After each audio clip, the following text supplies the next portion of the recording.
All right, welcome to the first episode of the Whiteout Podcast. We got me, Braden Wasco, co-host Noah Fuchs. Noah, how's it going? Pretty good. Honored to be included in this podcast. How are you today, Braden?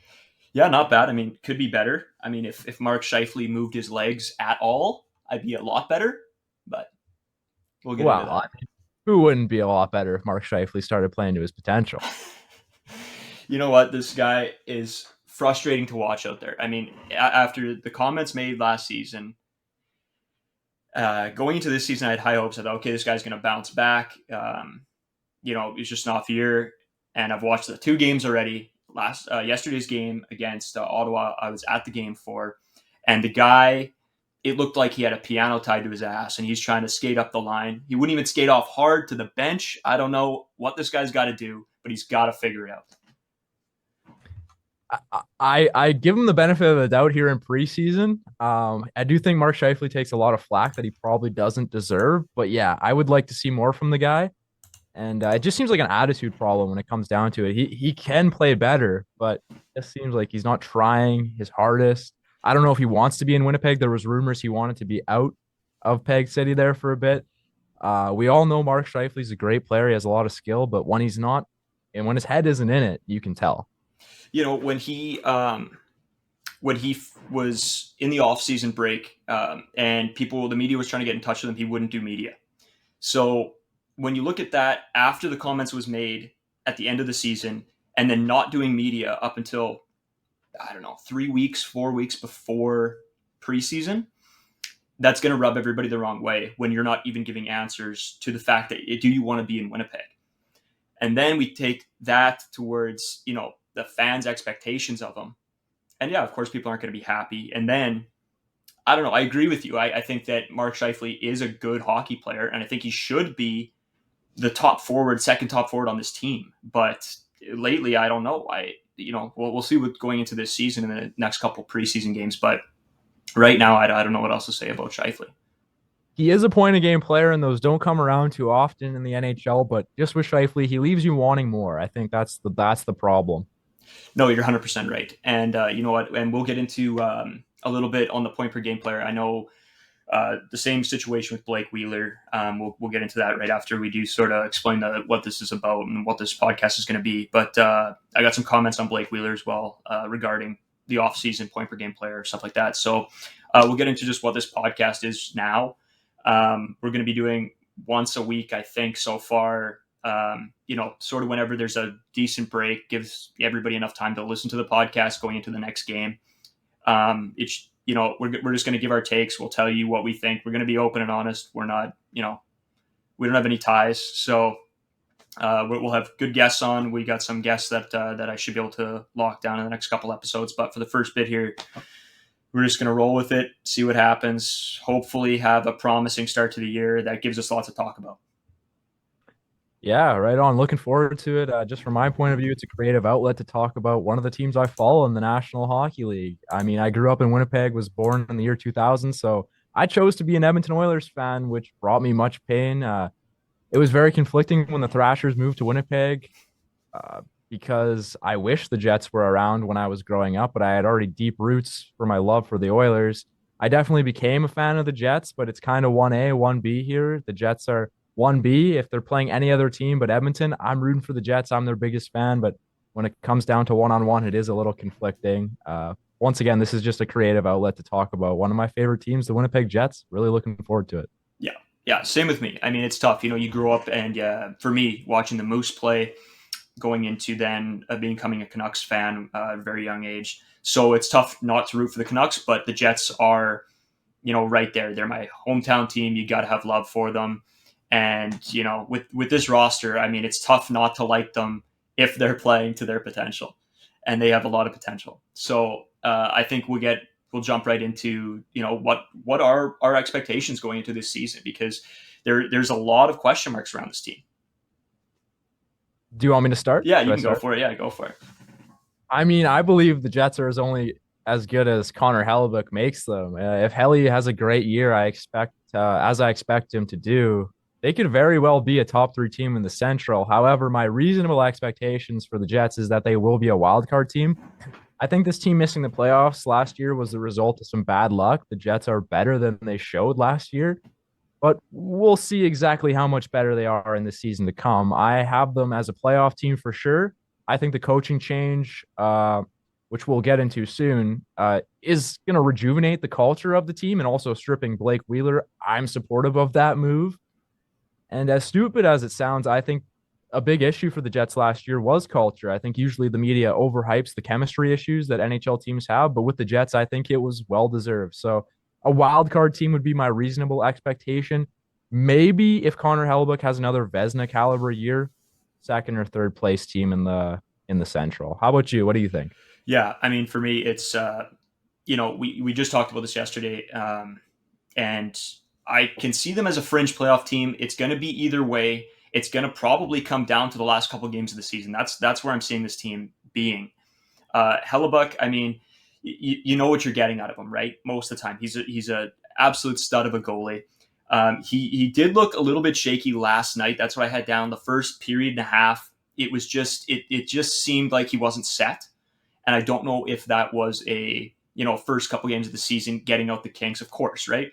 So we'll see going into there, but I mean, you won't doubt Hellebuck, and then the chemistry issues. I don't know. What I've heard over the offseason from the players themselves is that there wasn't that. It was over exaggerated in the media, but it's tough to argue that seeing the comments made end of last season, some of the comments even made in the offseason. Now I think they're just trying to pick up the pieces of the end of last year. And with Bonus, I think that's going to be a huge plus. I think there's no favoritism that's going to be happening. There's no, picking one side or picking the veterans because they're veterans. It's going to be who's playing the best, what's the attitude like, and who's working the hardest at the end of the day.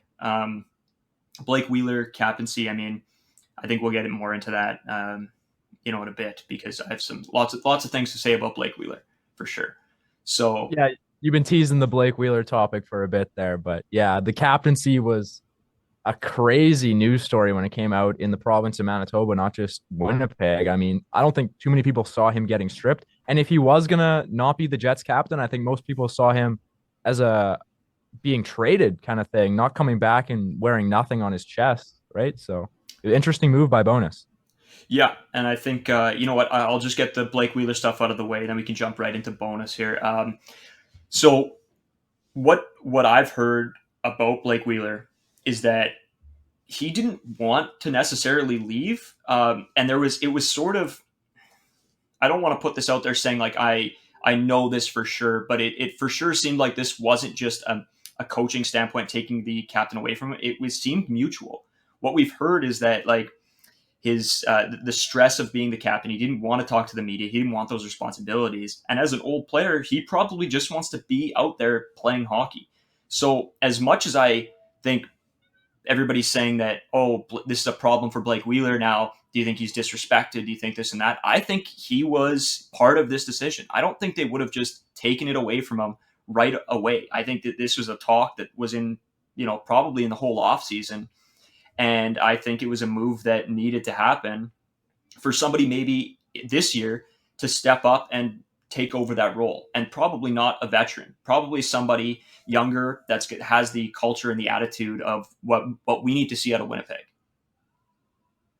Yeah, for sure. I mean, 36-year-old Blake Wheeler, we'll see what he has left. But you say it was a mutual decision, but I don't know too many people that would want the captaincy taken away from him. There's pride when it comes to that. And yeah, I'm sure Blake Wheeler had a say in it. He probably saw it coming, but from a fan's point of view, I don't know too many that predicted it. No, for sure. I think it was, you were right on the nose when you said that it was either going to be a trade or it was going to be, or he was going to keep it. And I think this is sort of, weirdly enough to say, a mix between the two, because they didn't want to completely get rid of him. Obviously, it's too hard to. At the end of the day, I think there is going to be a trade that's going to be made with Blake Wheeler, but is there going to be enough value for that trade? Because to get rid of his contract and to not have to soak the 8+ million of that contract, I don't see a team in this league. Don't get me wrong, Wheeler, point per game player, a little under, but for 8 million, you're not going to spend on a 36-year-old player who really doesn't have a future that you can see. So what team in this league realistically is going to trade for that contract of Blake Wheeler's? And is it worth it for the Jets to get rid of him and still have to soak 4 or 5 million of that contract? For our viewers perhaps that are watching, I do want to apologize. I am turning a little albino here. The sun is coming out from behind the clouds and really taking me away from what I had my focus on. But yeah, a team that could look into Blake Wheeler here would be maybe the team that drafted him in the 2004 draft, the Arizona Coyotes. They took him fifth overall. They're always looking to reach the cap basement to just be an NHL team. Um, if the Jets were to retain some salary, I think a lot of NHL teams would want Blake Wheeler coming back in a trade, but I just don't see that happening. Personally, I've heard a lot of hate and disrespect towards Blake Wheeler the last couple of years, and maybe he isn't performing up to his 8 million plus per year AAV, but he still brings some value to the team. He still can pass like an elite passer in the NHL, and genuinely, I hope this lights a fire under him. I hope he puts up a point per game this season, maybe even more. We'll have to see on the Blake Wheeler story. It's going to be developing all year, and I'm really interested to see how it goes, honestly. Yeah, no, for sure. And towards the Blake Wheeler thing, as much hate as there has been towards him and towards the decisions made by him and in the media, I don't share those opinions. I think Blake Wheeler is what we got, but everything out of Blake Wheeler that we needed for those seasons. That's why you pay these players more money and more years, because you want those good 2, 3, 4 years out of them, and we got that. So why are we complaining now about the salary when really we had prime Blake Wheeler? I think a lot of people, when they judge Blake Wheeler, they base it off rumors they have heard about him and Shifley perhaps being bullies in a locker room. And there's no confirmed rumors when it comes to that. We've also heard great stories of Blake Wheeler paying the grocery bill, the next guy in front of him at the Winnipeg Sobeys. So you can't base your opinion of a player of rumors, perhaps. And I just think it's silly that some people do that. Yeah, no, you're 100% right. And so, we don't want to make these episodes crazy long and, take up a ton of time. So we're going to hop into the next segment, which is the coach. And, let's just hear your opinions.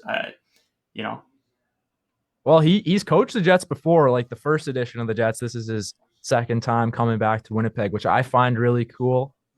His career coaching record, he's coached 639 games in the National Hockey League. He's won 212. He's lost 351. He's had 48 ties and 28 overtime losses. That's not as quite of an impressive record as we might have seen with Paul Maurice, but I do like the language Rick Bonus is using when I've heard everything I've heard from his interviews. I should say he just seems like a very classy, intelligent hockey mind, and I'm interested to see what he's going to do with this Winnipeg Jets team. His first move pretty much was stripping Blake Wheeler, and let's see what else he does. Pretty much, I'm going into with an open mind. I looked at his record, and it's kind of surprising because I know he did take Dallas to the Cup there a couple of years back, I believe anyway. So yeah, it's an interesting record to look at. I don't put too much stock into it because I think he is a very intelligent hockey guy. Just listening to everything he has to say going into this year and the last couple of years, bringing Dallas to the Cup and making them a very competitive team. I hope he can do that with the Winnipeg Jets, of course. yeah, for sure. And I don't.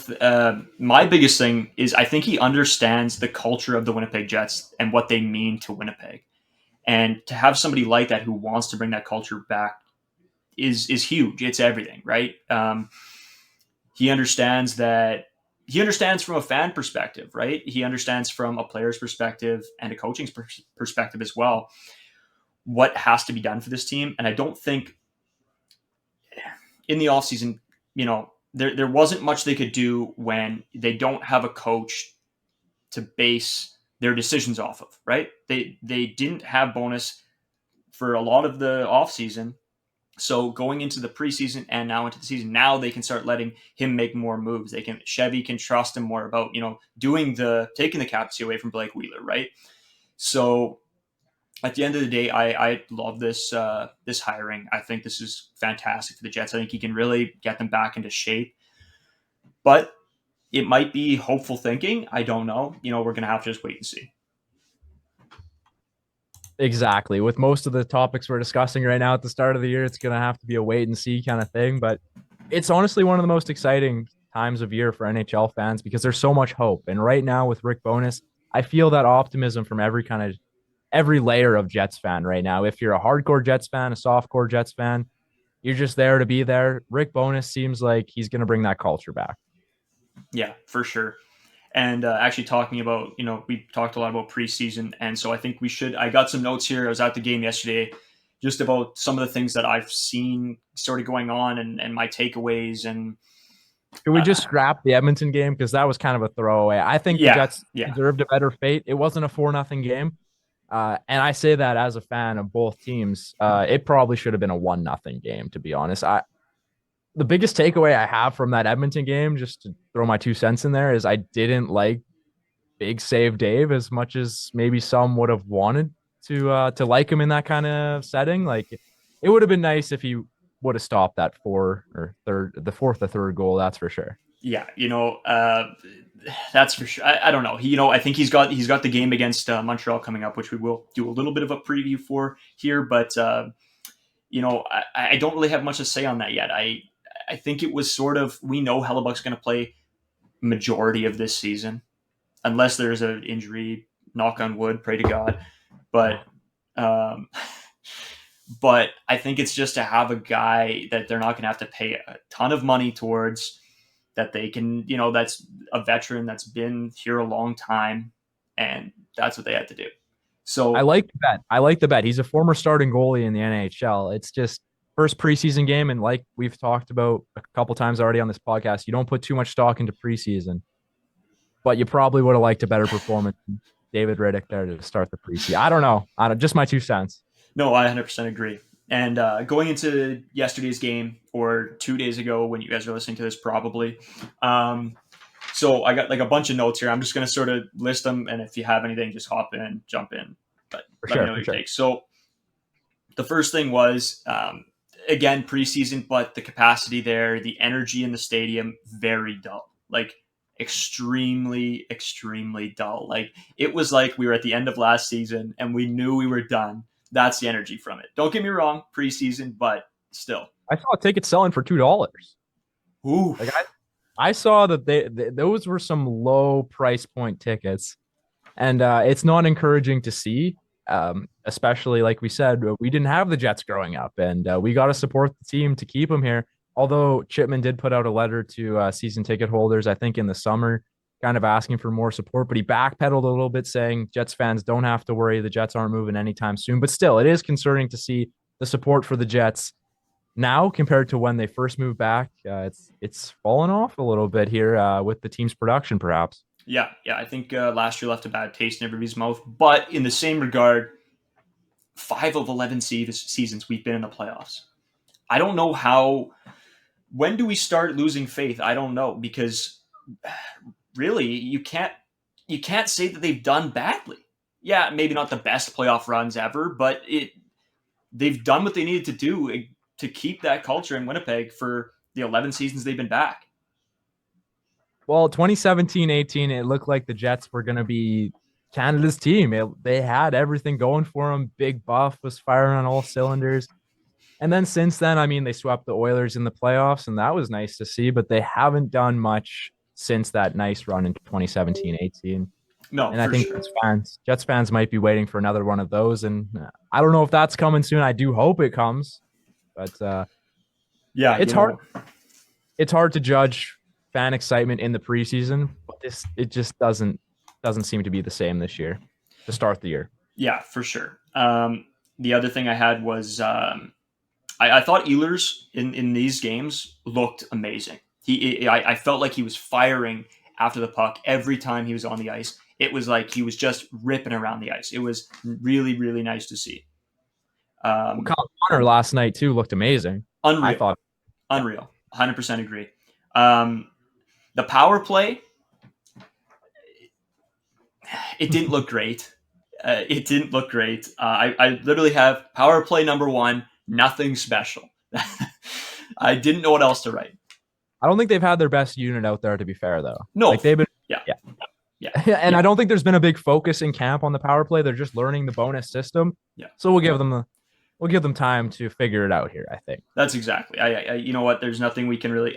Honestly, for what they had, I mean, it's preseason. Again, I keep saying it's preseason. It's preseason, but they don't get as much time in the preseason to really get those practices in and learn these systems anymore. It's not like it used to be, where the teams they would start practicing weeks in advance and then have a couple games and then into regular season. Now everything's just bang, bang, bang right here into the regular season.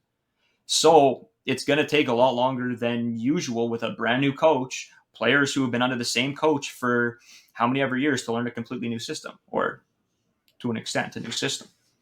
Exactly. And we have been hammering on the fact that it is preseason, but it's just a fact. Things are getting put into place here, and we won't know exactly how the Jets are going to look until they play the Rangers on October 14th or whatever exact date it is. But we're here to judge them now, and that's all we can do.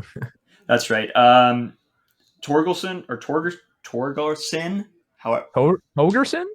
Torgerson, I think, however you say it.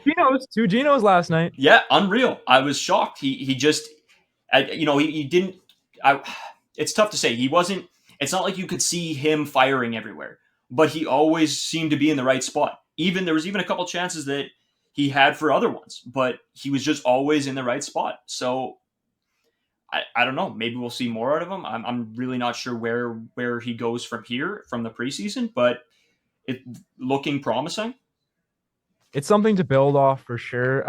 Every team seems to have every couple of years that guy that just destroys the preseason, and then once the regular season rolls around, not too much from him. Yeah, I would like to think that he's going to be able to crack the Jets roster if he keeps this up, 2 goals a game. But I think, yeah, that's pretty high expectations for the guy.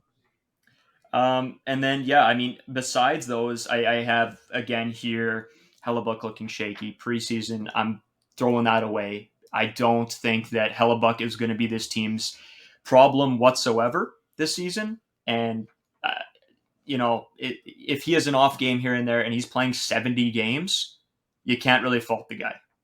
I die on the hill that Connor Hellebuck is the Jets' game breaker. He's their best player when he's playing to his ability. He's a Vezina winner. They don't just give that to anyone. As far as him looking shaky, yeah, probably wasn't his best game. I think he had an 8.89 save percentage in the game, but he did bail the Jets out a couple of times. Yeah. In the second period, I do remember an Ehlers turnover, I believe, that resulted in a breakaway. Hellebuck bailed him out. As good as Ehlers played, that wasn't a great play. 100%. Yeah, and like I said, Hellebuck probably wants a better save percentage than 8.89, but it's coming. This is early. He's just getting pucks on him right now and getting a feel for the game again. Yeah, and since you brought up turnovers, that was in bold writing on my little sheet there. Turnovers were horrendous. In our defensive zone, the turnovers were terrible. The amount of times we were trying to get the puck out of the zone, and it was like I was firing just a golf. It looked like my golf shot up there, and I was sending it to the 18th green off on hole 1. Like, it was just horrendous. Like, I don't know what was going on, but we couldn't get the puck cleanly out of our zone. It was a challenge every single time.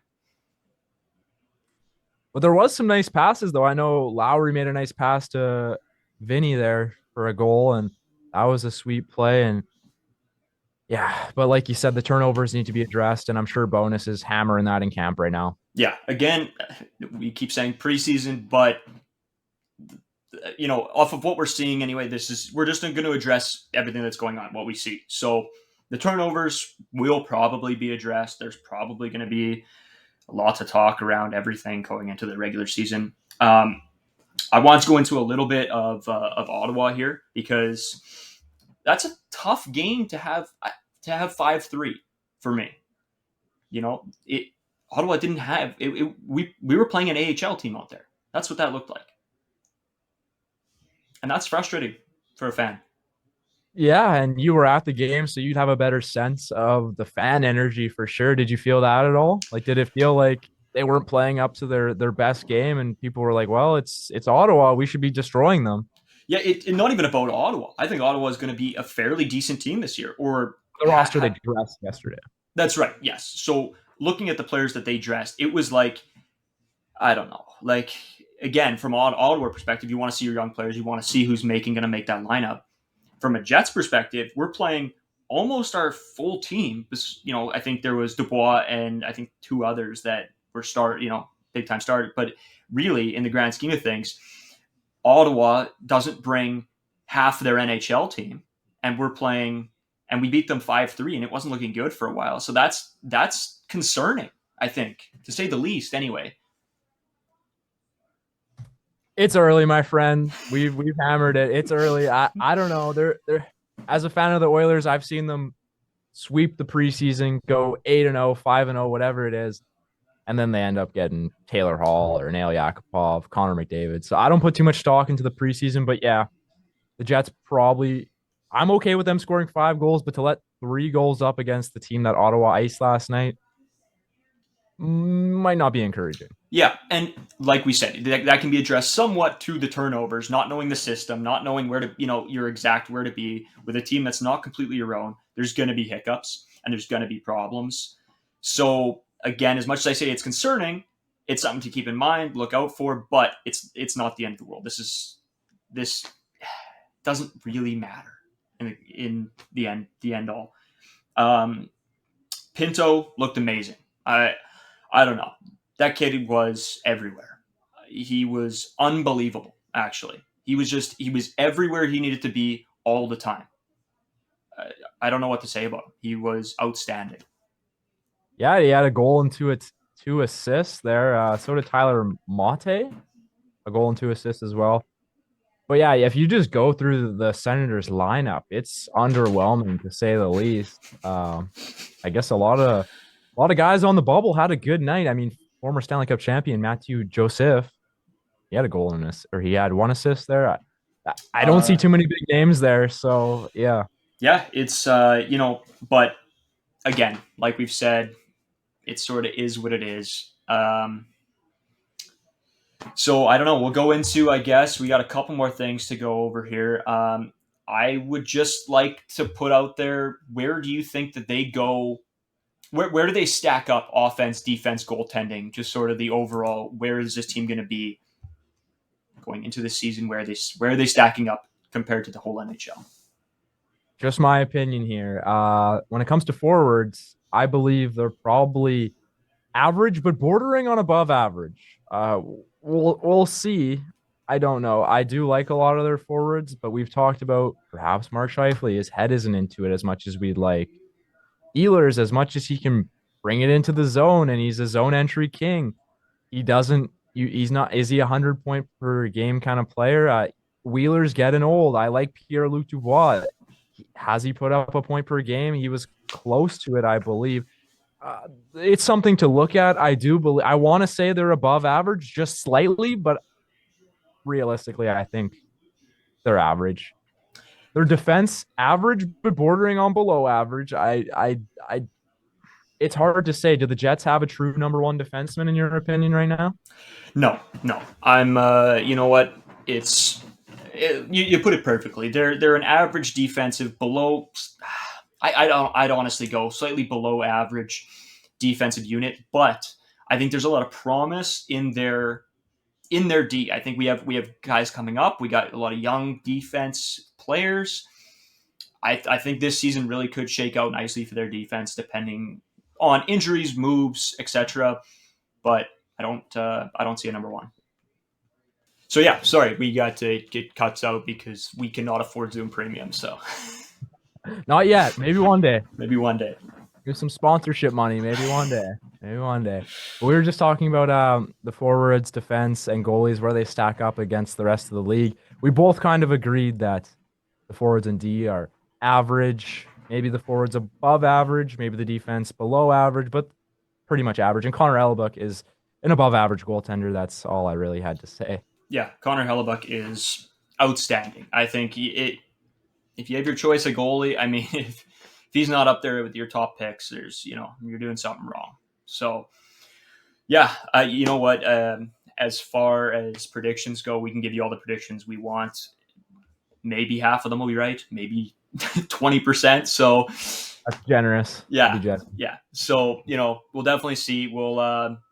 we're going to go and just quickly recap, or not recap, I guess, look forward to the next couple of games, just sort of give our opinion and what we can see coming into the last couple of preseason games here. I don't know if we know the line combinations for what's going to be going here in Montreal. I guess when you're watching this, it could be today, perhaps. But Could yeah, be. We'll see. Depending how quick I am with editing this, I guess. We'll see. fair enough, fair enough. Yeah, so as far as we are right now, the Jets have Montreal coming up, and then I believe Calgary a few times. Not too much stock in the preseason, as we've already mentioned. And they got Edmonton too, now that I'm looking at the schedule. So as we get to that last game on Friday the 7th, that's probably when we'll see the Jets icing their regular season lineup, and that's really the game I'm looking forward to. The rest is meh. It's just preseason hockey. I may as well just go watch my nephew play hockey. You can come watch our Just beer kidding. league game. Exactly. To a degree, to a degree. This is still NHL talent in these exhibition games and maybe some AHL talent, but doesn't mean much. I think the Jets roster is pretty much going to be the Jets roster from last year. So I'll be interested to see the 7th of October against Calgary and what they do before they head into the big game, the first one of the season against the Rangers on the 14th. Yeah, so we're all sort of in the same boat. I think everybody watching and listening, I'm gonna hopefully get this on Apple Music and Spotify as well. So if you do want to listen to it on the go, wherever, it should be up. But again, we'll see how much of an idiot I'll be with trying to get everything up. So, but yeah, I'm in the same boat. I think our next episode, we still have one segment left that we'll do sort of at the end of every show, where we go over just some BS question that we come up with every week. We'll probably do an episode, I'm guessing, right after that 7th games at some point before the start of the season. But they got a whole week off, it looks like. So yeah, we might have to do a filler in there too at some point. We'll see. But it's we got a lot of time, a lot of stuff to go over. I think next week we are going to try to get into a little bit of fantasy, where we plot the Jets, stuff like that. I'm already one draft in. Possibly one more to go, so we'll see. you are going to be in that second one. I am going to be in that second one. That's right. Yeah. Pencil in, man. You're okay. Pencil in. I'm in. That'll be good. Give me another. I'll be able to go over where everybody stands one more time. But yeah, the Rangers game to start the season is going to be interesting. We'll see. So I don't know. Noah, do you got any final comments before we get into the BS question of the week? No, I'm just excited to be a part of this podcast and to see where we go. I think we have just as much potential to grow this season as the Jets do, right? That's right. You can only hope. So now, you know what? I'm pumped to be doing this. I think it gives me something to do every week. It keeps me busy, keeps me in the league and watching games and excited for games and everything like that. So now the BS question of the week, I'll come up with a better name for it going forward. But the question of the week is, say your top couple guys that you would take out to the bar and have the best time with out at the bar. Before we get to my answer, I just want to say that we should just call it the Braden Owasco question of the week, the BE question instead of the BS question. There we go, the BE question of the week. Yeah, that's a tough one, honestly. I mean, you look at the roster. As a fan of the Oilers and as someone who witnessed greatness, I guess, in one specific game, Sam Gagner getting 8 points in one game for Edmonton, I would just want to pick his brain about that. And following his career, he seems like a great guy. Ehlers seems like he would be a lot of fun, for sure.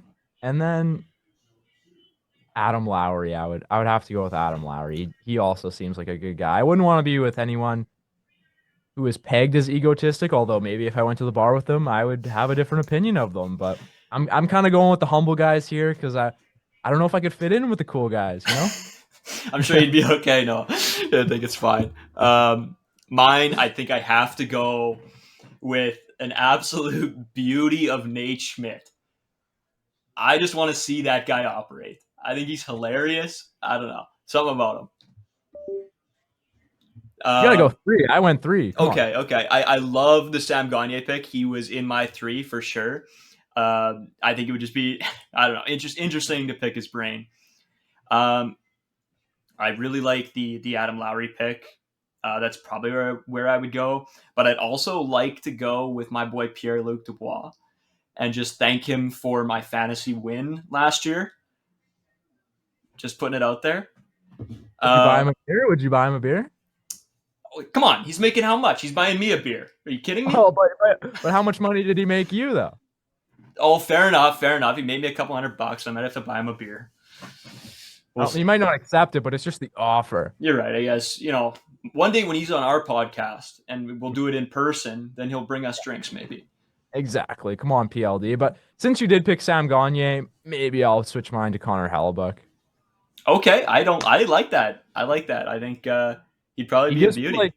He gives me like Napoleon Dynamite vibes. Just kind of awkward, but super funny, Yeah. That's just goalies though in general. I feel like all goalies are the same. Maybe except Big Mike over in Edmonton, but he's retired. We got rid of him. Good. Yeah, there you go. He's just gone. God. But we got Jack Campbell now, who like cries. So yeah, I picked him up in fantasy. We'll see how that goes. Good pick. Yeah, don't hate it. We'll see how it goes. But so you guys can catch us on our YouTube channel. It's the Whiteout. We've got like a little asterisk, the Jets Podcast. It's in our bio, whatever. Then we got a TikTok that some of these clips we'll throw up there. Some of, I don't know, if whatever we find, we'll throw up there if we got anything interesting. Twitter will be somewhat active on. We'll see. Try to put out some tweets if we hear something, whatever. We'll respond to anybody that's tweeting at us. Again, I think it's the Whiteout. Maybe the Whiteout Pod. Look us up. Our logo will be the same as the one on our YouTube. Same with our Instagram. Probably not going to do a ton of Instagram unless, I don't know. We'll see. And then and then we'll also be on Spotify and Apple Music. Hopefully. We'll see. Hopefully. I don't know. That'll be the goal. So look out for us on Spotify, Apple Music. And if you want to watch the video version that I might throw bonus clips in or interviews eventually if we do get them right here. So we want to thank everybody for listening. Subscribe, I guess, if you're somewhat of a Jets fan or if you just like hearing my awful takes and Noah trying to bail me out. So, well, I do have to say, I think we'll have things more figured out with the socials probably for the next podcast.